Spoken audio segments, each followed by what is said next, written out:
सभी को प्रणाम। हम पढ़ रहे हैं पुस्तक सफल जीवन की दिशाधारा हमारे यूथ के लिए। तो आइए यूथ के लिए पहले युवा वर्ग के लिए हमारे प्रार्थना करें, क्योंकि अगर हमारा युवा समझ जाए ना तो भारत बन जाएगा एक नई भारत भूमि। जहाँ एक सशक्त युवा होगा तो फिर आने वाली सारी पीढ़ियां सुधर जाएंगी। तो आइए पहले उनके लिए प्रार्थना करते हैं पूरे दिल से।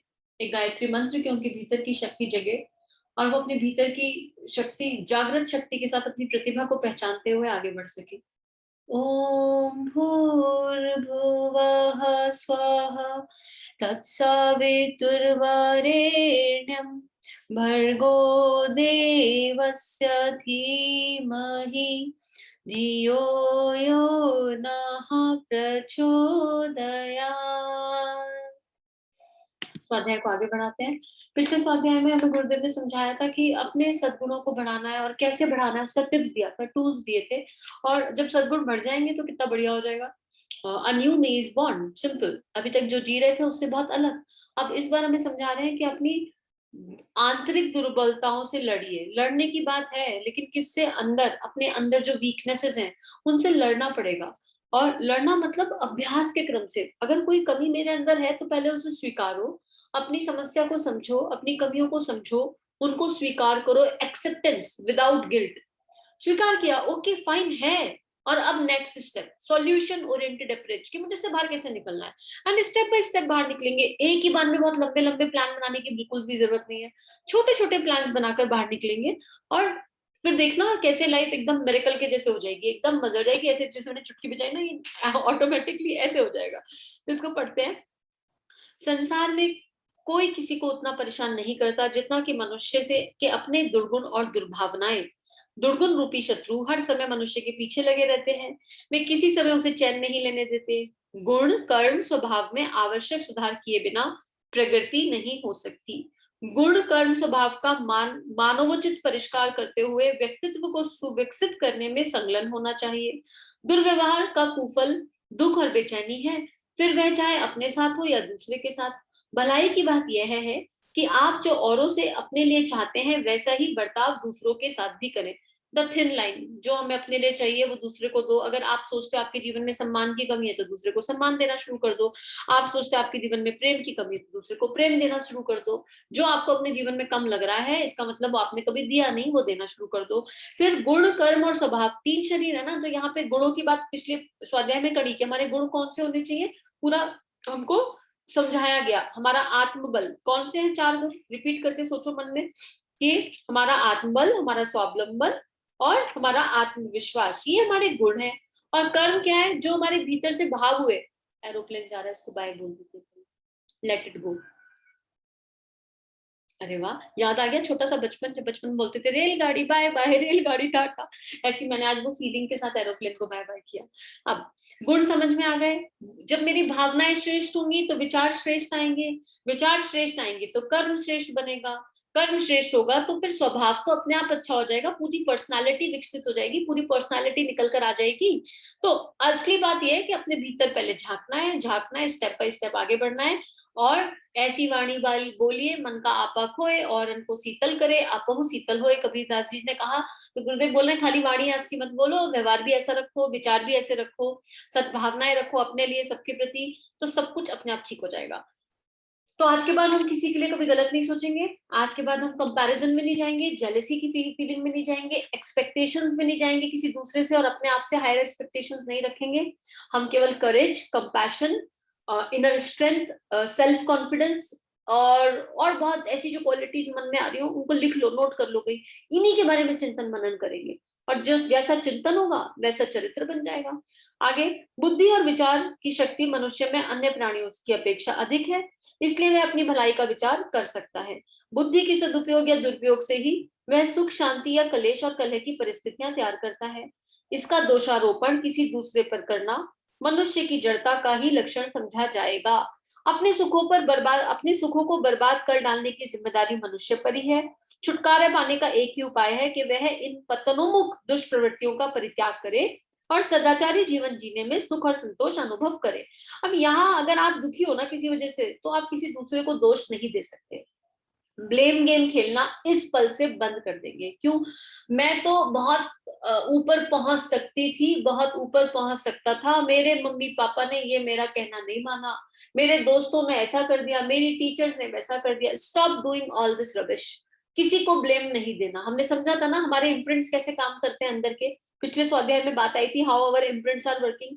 तो अगर आप सुखी हो तो वो आपका, आप उसके पीछे की वजह, और अगर आप आज दुखी हो तो उसके पीछे का कारण भी आप ही हो, क्योंकि आप अपने भीतर गए नहीं। सारा खजाना अंदर है, ढूंढ बाहर रहे। दृष्टि बदलो तो सृष्टि बदल जाएगी। दृष्टि को भीतर की ओर ले जाओ, अपनी स्ट्रेंथ पर फोकस करो, और इसी पल से टाइम मैनेजमेंट हमने अच्छे से समझ लिया, इसी पल से तो जीवन एकदम सेटिस्फैक्ट्री हो जाएगा और अपना लक्ष्य साफ साफ दिखाई देने लगेगा। और जिसका जीवन सेटिस्फैक्ट्री होता है, एकदम सुख में होता है, शांत होता है, सदाचारी होता है, उसको अपने लक्ष्य के अलावा कुछ दिखाई नहीं देता। अर्जुन ने जब मछली पे तीर साधा था तो उसको आसपास कुछ दिखाई नहीं दे रहा था, बस मछली की आंख ही दिखाई दे रही थी, मछली पे नहीं, मछली की आंख पर।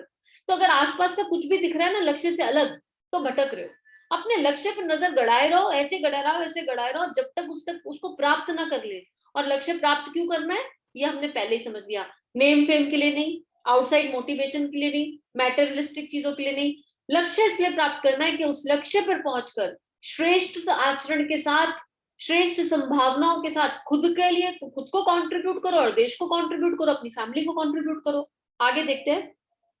आइए देखिए निम्नलिखित में से कौन कौन से दोष, दुर्गुण, दुष्प्रवृत्तियां अथवा दुर्भावनाएं हमारे जीवन की उन्नति में बाधक बन रही है। चेकलिस्ट दे दी। इतना इतना अच्छा स्वाध्याय मैंने आज तक नहीं पढ़ा कि गुरुदेव ने चेकलिस्ट ही दे दी। पहला, चेक कर लो कोई दुर्व्यसन है अपने अंदर।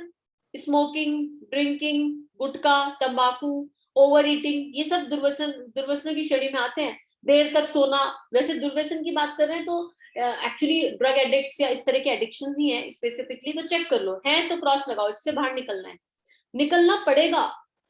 ये मत सोचना कि क्यों निकलना है, निकलना पड़ेगा। ये तुम्हारा जीवन है, तुमको अपने लिए जीना है, और मनुष्य तन मिला है, ये काया मिली है, तो श्रेष्ठ कामों में लगाना है। तो अगर किसी के मन में थॉट आ रहा है अरे ये बेकार की बात है, तो अपने आप को पनिशमेंट दे दो तुरंत की तुरंत कि मैंने सोचा भी कैसे बेकार की बात है। टेल योरसेल्फ नहीं, मुझे निकलना है इससे बाहर, हर हाल में निकलना है। अहंकार एवं लोभ, दूसरा ईगो और लालच।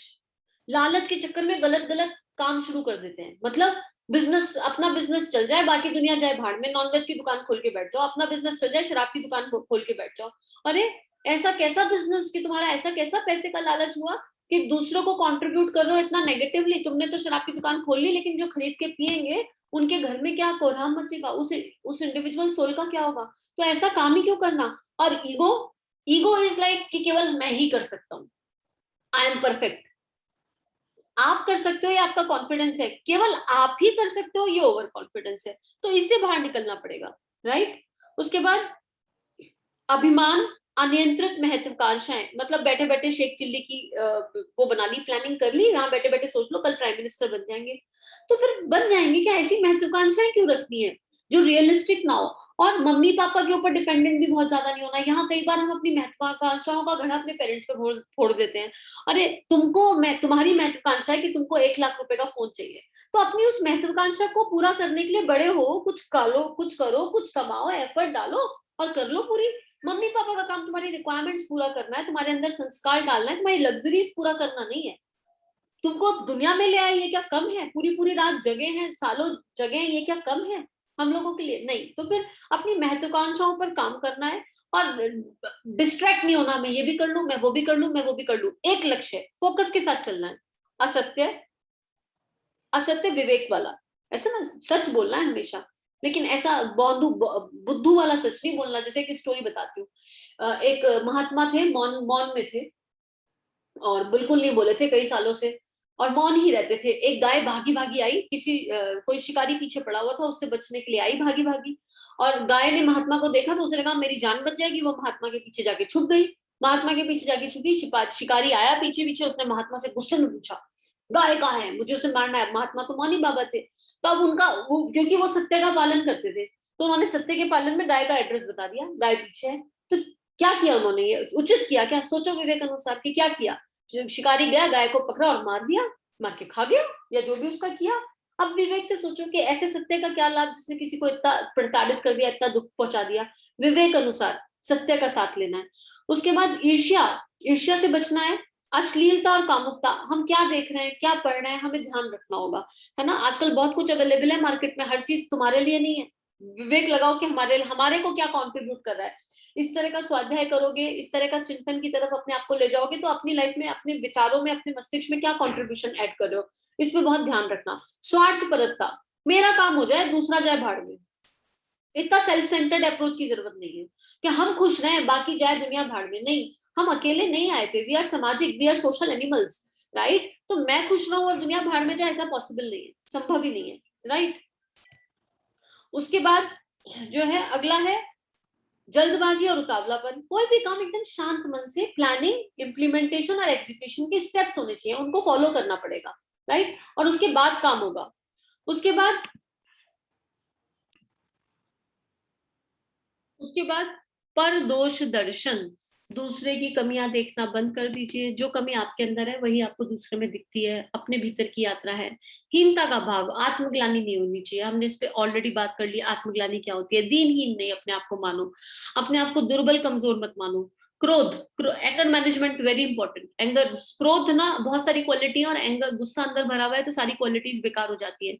उतावलापन, जल्दबाजी नहीं करनी, और ओवर थिंकिंग जोन में भी नहीं जाना। मस्तिष्क की उद्विग्नता, ओवर थिंकिंग जोन है बहुत ज्यादा, इसमें भी नहीं जाना। Don't go into the over thinking zone. Balance, शांत। और कुछ समझ में आया तो जो स्टार्टिंग में बताया था ना प्राणायाम, वो कर लो, एकदम मन शांत हो जाएगा। प्रतिशोध, बदले की भावना नहीं होनी चाहिए, कभी भी नहीं होनी चाहिए। कोई कितना भी गलत कर जाए आपके साथ, वो आपकी दृष्टि में गलत कर रहा है, पर आपको कर्म की साइकिल नहीं पता। इसलिए बदले की भावना जितना मेरा नुकसान करती है, उसका आधा नुकसान भी सामने वाले का नहीं करेगी। आप बदले की भावना में करते रहो, रिवेंज गेम में, रिवेंज मोड में चले जाओ, उसने ऐसा किया तो हम ऐसा करेंगे, उसने वैसा किया तो हम वैसा करेंगे। नहीं करना चाहिए। असंतोष जो है वो पर्याप्त है, असंतोष में मत जाना। फिर ये एक कुआं जैसा है, कितना भी भर लोगे मन नहीं पड़ेगा। एक इच्छा खत्म हुई, दूसरी आ जाएगी, दूसरी इच्छा खत्म हुई, तीसरी आ जाएगी। Don't run for desires. Ambition रखो, लक्ष्य रखो, लेकिन जो प्राप्त है वो पर्याप्त है, उस पर भी भरोसा रखो कि जो मुझे मिला है उसके लिए ग्रैटिट्यूड होना चाहिए। ग्रैटिट्यूड का चैप्टर पढ़ा था ना पीछे, कि ग्रैटिट्यूड कितनी इंपॉर्टेंट है।